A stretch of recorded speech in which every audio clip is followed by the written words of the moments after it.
ఒకరి కోసం కాదు అందరి కోసం వెలిగే దీపం.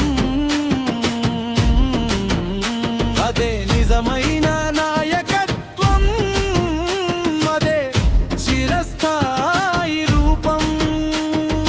కాలం మారొచ్చు, తరాలు మారొచ్చు, ధర్మం కోసం నడిచే అడుగులు మారవు.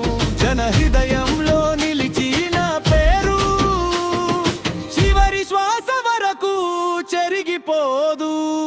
గెలుపు ఒక రోజుకే సొంతం.